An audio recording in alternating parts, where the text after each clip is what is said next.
All right, let's get into the Stream Deck Plus again. So a thing I wanted to point out is that, yes, Stream Deck Plus does come with Wavelink. You don't have to use Wavelink to connect to use the Stream Deck Plus. Here is the Stream Deck software that comes with the Stream Deck. Let me increase that there so you can see it. And notice how I have a regular Stream Deck, which I can select here, or the Stream Deck Plus. Now, I've talked about the knobs and everything and how glorious they are. So you can set these just to be an application on your thing. Like here I have Spotify. Well, I can do that to any open application. I don't have to put it through Wavelink. So let's see here. Do I have Spotify? Well, I'll just use Pretzel for an example. So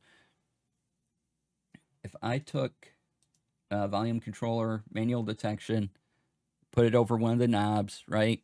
Select application. It selects from open applications. So I click the down arrow. Oh, you don't see the thing, right? So I click this down arrow, and it because I chose window capture, it's not showing you all my options here. But I will choose Pretzel. It'll change there. Okay, now it's like, hey, Pretzel. So I can turn on. I can safely play Pretzel. So now I click it, and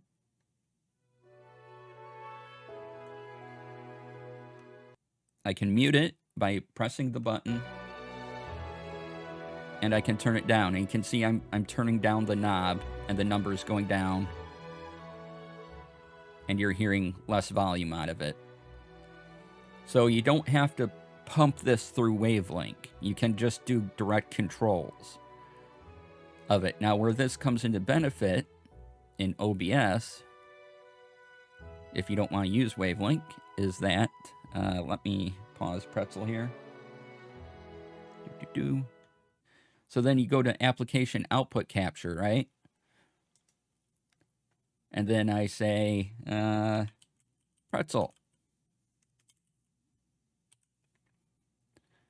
Then okay. And then you get a screen. Let's see here. Then you get this screen here. This is the application output capture window. And you select the program you want. So I want to select Pretzel, add executable, right? So it appears here as an executable. And then you click OK. And now you notice that Pretzel is now a separate thing, and I can use the Stream Deck dial to, let's see here.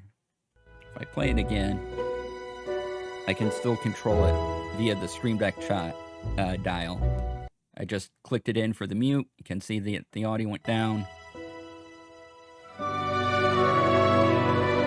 I can turn it up and down. And you can do individual apps without going through. Pause that again.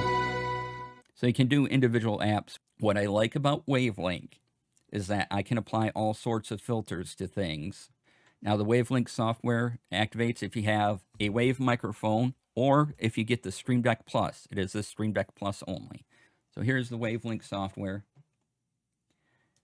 And normally I tell Windows, because once you create a audio channel input, and I can choose system, browser, SFX, or any one of these, right? So once you choose one of these, you can go and tell whatever, you can go into your Windows audio settings and tell the program to go to that channel. On Windows 10, I go to the speaker icon, I right click, I hit open sound settings. You go down to advanced sound options, app volume, sound device preferences. You get all your apps, right? All the apps. And as you can see, Pretzel, I have going to Wavelink Music, which is this,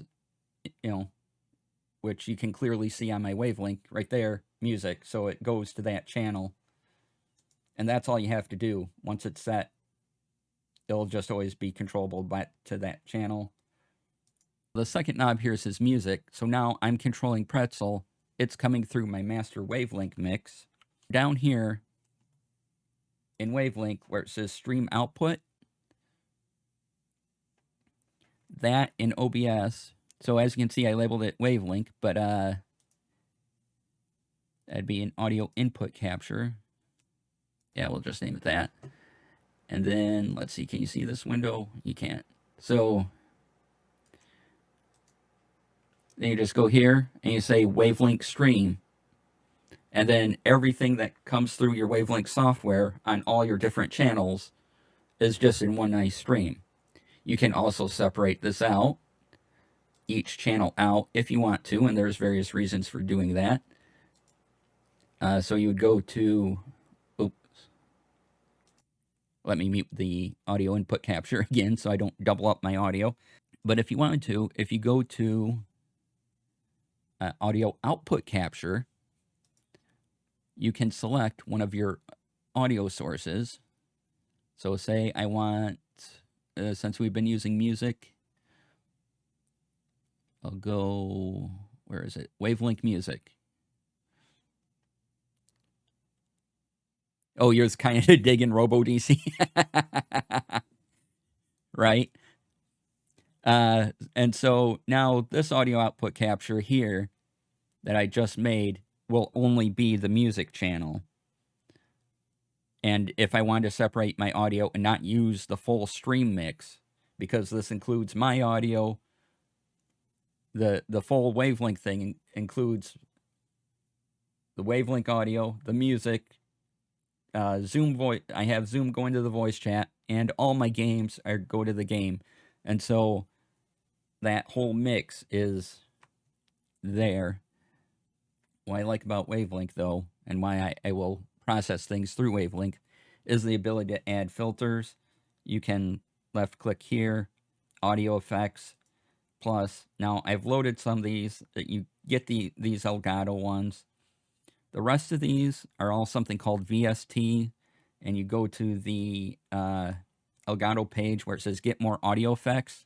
This will open a page, and you have a link to all these VSTs that are absolutely free, and it tells you where to put VSTs and how to have AudioLink figure out where VSTs are. VST stands for Virtual Studio Technology, and so I have things like, if you've heard of Reaper plugins, these are the Reaper plugins that I have. You can tell on my voice, where I just have it say Wave 3, my mic, I am using these plugins with various settings on them. So if I click the EQ setting, you can see how I have the different bands on my voice right now that you're hearing. So yeah, so just follow the instructions. It's not hard. But if I wanted to, I could add those effects to each one, to any one of these. It lets you shape the sound, and it's free. Now you can also apply effects in OBS, and my advice is to choose one or the other. Now the only time you could see where possibly you'd want to add to both Wavelink and OBS is if you wanted to add a gain filter because you just needed more volume on something. But if you EQ something in Wavelink, don't also use the EQ filter in OBS. Or if you're just going to use the OBS filters, don't also do it in Wavelink. There's no need to double audio filter a thing, right? You only need to do it once. So whichever way you're comfortable with it, you want to do it. Like, say for Rivals of Waterdeep, I separate out the tracks. Since they're in Zoom, a Zoom call, I use voice chat, and their audio mix is the voice chat. Well, I already have filters I've been liking set up in OBS for the voice chat. So I'm not going to add any to their Wavelink thing because I already have it. I already have filters I like that they sound good with in OBS. So I don't want to do that extra work and figure it out in Wavelink. Another thing I really like about Wavelink is these two controls down here at the bottom, headphones, and then the stream audio. Now, I have myself muted in my headphones, so I don't hear me, but you all hear me because I have the stream unmuted, and that's why the stream mix volume is going, and you don't see anything in the headphones line because I mute it, myself is muted to me in my headphones. I like being able to separate out headphone mix and streamer mix. That's very useful to me. Page 1 here, this open button opens up everything I need to stream. It's a multi-action button, and so I just put in the executables for OBS, my camera, my streamer bot, and what else comes? And Pretzel all activate when I hit the open button. And this is for my Elgato key lights. And I have separate buttons for Pretzel just because I sometimes need to control Pretzel separately from other things. That's there. And then these are the brightness of the key lights. A plus is, I call them A and B. The one on my left is A, the one on my right is B. So A plus brightens it up, A minus dims. Same thing with B plus, B minus. I could also set these to knobs, but the buttons, I can click the button. You can see accessory key light A, step size plus 5%. And then for the minus button, I just set it for minus 5%, right? And minus 5%. So yeah, this Stream Deck software is fairly intuitive. Yeah, I really like the dials. I've replaced the entire Go XLR with the Stream Deck Plus. And yes, and since the Wavelink software comes with the Stream Deck Plus, you can use any microphone now with the Stream Deck Plus software. It doesn't have to be the Wavelink microphone like I have here. This is the Wavelink 3, in case you're wondering what my voice is being filtered through. So this is my voice with all the filters on that I showed you earlier in Wavelink. And this is my voice with them all off. So yeah, there's a difference. Turn all those back on. Wow, big difference. Yeah, right? And it's just, oh, another, while I'm doing this, I just thought of another thing. If you're looking at VSTs, or like I said, virtual studio technologies, or any type of audio filter, there is kind of a chain order you want to put them in, top to bottom, because that order does affect your thing. So, and I'll put these in chat. So first one you want to do is a noise removal or noise gate. Put that first. And these are all in caps just because my note is all in caps. So put that first. Then do an EQ one. And remember, this is just general stuff. Your difference may vary. Then do an EQ filter. Then do a compressor filter. And if you need it, do an de-esser. And a de-esser does kind of what it sounds like. It takes care of the in voices, and so you can tone it down so it's not so harsh. And so when you're looking at VSTs and what to put where, that order does make a difference. And this is just general typical advice that I found on a video that I agree with. So noise removal gate, EQ, compressor, de-esser. And because you're changing the sound in various ways and you want to keep your sound expanded and not crush the expansion, right? So you want to do certain things first. Decent noise gate has been one of my biggest hurdles, so that's a big one I'm looking forward to. OBS and voice mod have not quite met my need. Yeah, I would encourage you to look at some VSTs. like I said, the Wavelink software. If you're getting a Stream Deck Plus, even, well, OBS, you can add VSTs to OBS. So try them out. And VSTs are free. Like I said, the Reaper ones, absolutely free. Now here's the web page. Now all these are designed. All these work with. These are Wavelink recommended VSTs, but you can use them in anything that accepts VSTs, like OBS. So that's the Elgato page for them. Specifically, they're wanting you to use these things with their Stream Deck software. Now you won't be able to get. You probably won't be able to use the Elgato equalizer, but you could use the Reaper EQ one, for example, which is what I use. And so play with those. And like I said, you can add them to OBS. So yeah. All right. So the thing is, you got to know where VSTs go in your hard drive. Now, whether you're on Windows or Mac, there is a specific folder designed for VSTs, and you'll probably have to look that up and find that on your own. But you can, right on that web page, is you can learn more about VSTs and AU audio effect requirements. So go there. The Elgato page should be able to help you out installing and finding the right folder. But I can show you right where that is in OBS. I'm on my audio source, my Wavelink, right? I right click, I go to filters, the audio filter window, right? Plus VST2 plugin. And then I don't know if it will find them or what I got to do. Please select a plugin. So yeah, since I have the plugins in the proper folder, here's all the plugins, all the Reaper ones, and I can just add them in OBS, and I don't need to use the Wavelink software at all.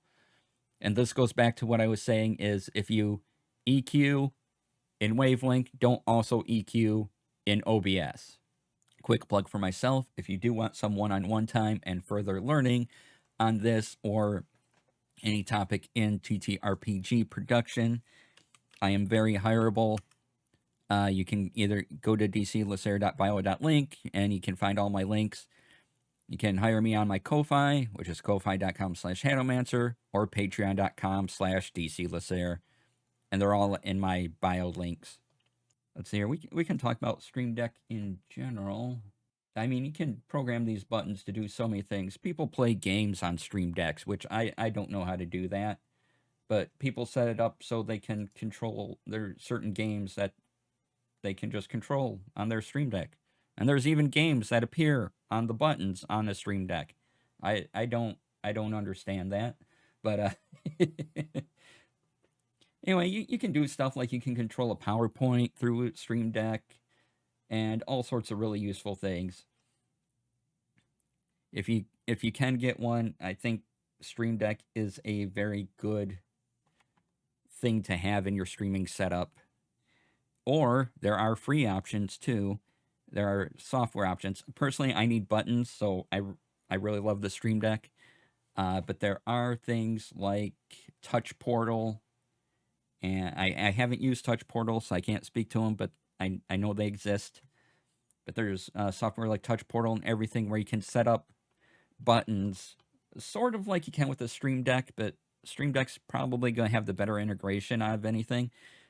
But you can still relate stuff to your OBS, to Touch Portal, and then you say you have an old smartphone or an old tablet, and you can just press the touch screen to do various things on that. So you can have some of this functionality without having a Stream Deck.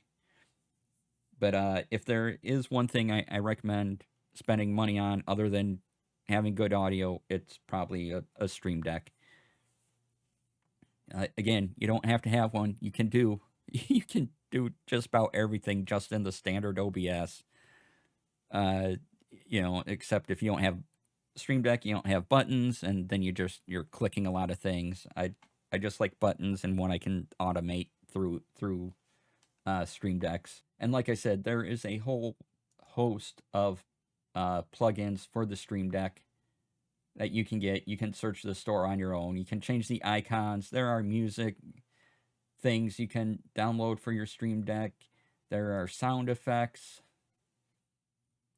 that you can download as to activate buttons. So even if you didn't want to use voice mod, there's some stream effects you can just download and use. So on one of my Stream Decks, I have a folder called Clocks, and it just displays every U.S. time zone. I can show you virtually what I see on my Stream Deck. So this is my regular Stream Deck. Here. So here I have prime lights, stuff I do, clocks, right? So Eastern, Central, Mountain, Pacific, all in order. And this is just one of these plugins here. It's a bar rater plugin, world time. So wherever that is in this list, I just put it in and I set it for, Eastern. So that's going to be Detroit. You can set the city. And you can set, AM, PM, 24 hours, hide clock, hour clock format, date display, show as, day or month and day. So if you wanted to, you could set other various time zones. And then I can go back to the Stream Deck Plus profile, and there's the Stream Deck Plus profile with the knobbies and dials. And this strip here is the touch screen. I can change this background, open background library, and I have a bunch of backgrounds for free that I can choose from if I wanted to change them at all, which right now I do not, but hey, we have all those, or you can upload your own.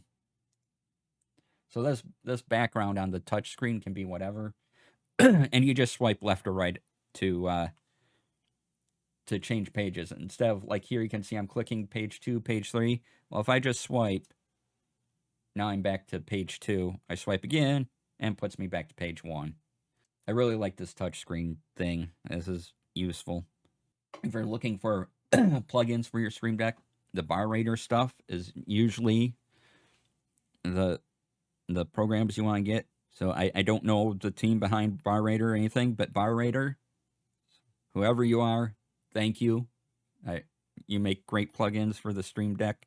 It's been super informative. Yeah, thanks.